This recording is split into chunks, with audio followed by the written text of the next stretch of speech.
Good morning, Miss. Thank you for taking the time for this interview. Just for people who might not know you, could you just introduce yourself and what you do, Miss? Okay, my name is Hanoun. I'm the ICT teacher in Abu Dhabi International Private School, teaching grades 8 to 10, preparing the students for their external exam and innovative ideas. Again, thank you. Just to start off this interview, could you just talk about, because you're a teacher who works with students at such a critical age, could you just talk about how you've helped them choose their careers, how, especially teaching ICT, how you've helped them navigate through their career choices?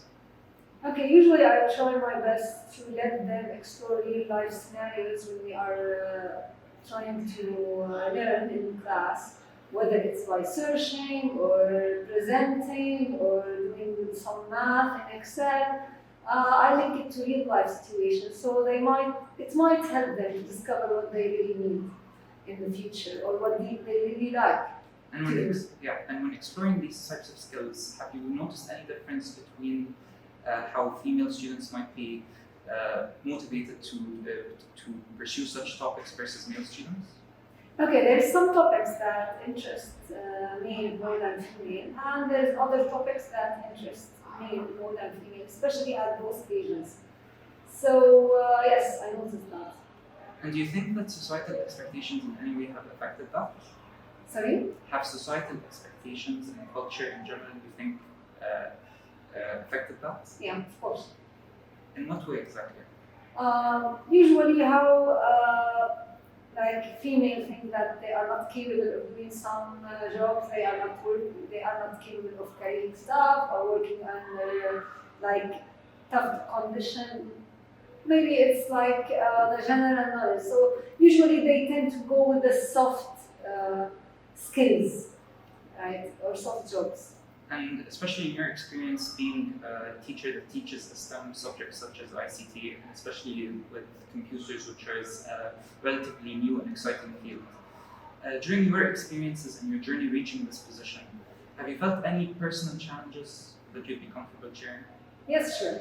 Sure, definitely. As a female, you experience a lot of challenges while you are working, not in the workplace. I'm talking about personally, like when there is family, babies you need to take care of, and this is all the pressure that's on you, and you need to perfect this, and you need to perfect your work. So at some point you will feel overwhelmed, overloaded, you will feel that you are under stress, and the first thing you will think of, stop working and be free for your family. This is the only challenge that I faced while doing my work. And during this, through your personal experiences, what have you felt helped you navigate through this balance between the societal pressure to have family versus the motivation and passion to continue your career?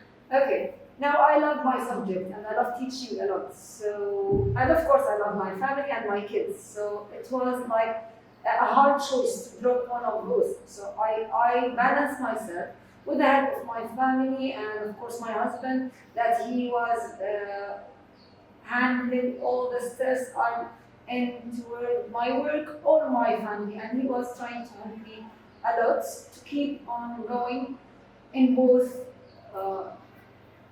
sides. So we previously discussed with other teachers this sort of balance, and some teachers argued that no, the importance should be on family. But here you've told us that there is a way to have a compromise between both ways. So just for the women that are undergoing this the same struggle, what are some tips you would like to tell them, especially in terms of how they could ask their husbands to help them balance this lifestyle? Okay. The whole idea, as a working woman, I'm putting a role model for my kids, and they can see how I'm scheduling my life.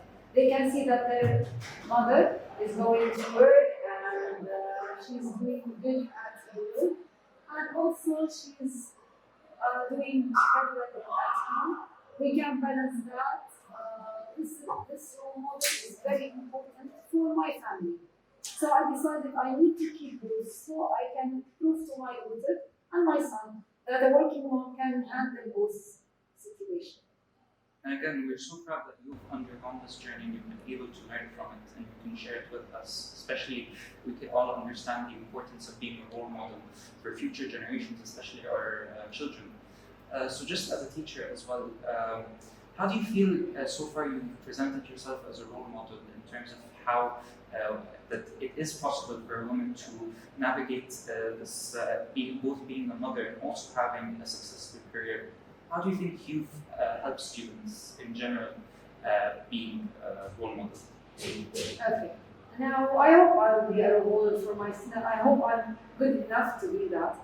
But I believe even the students can see how we are dealing with them in school, and that the female teacher can do as much as male teacher. Sometimes male teacher will do more, and sometimes female teacher will do. There is no equation that will say the female teacher is better or male teacher. We can both do the job, and I think this is in all careers.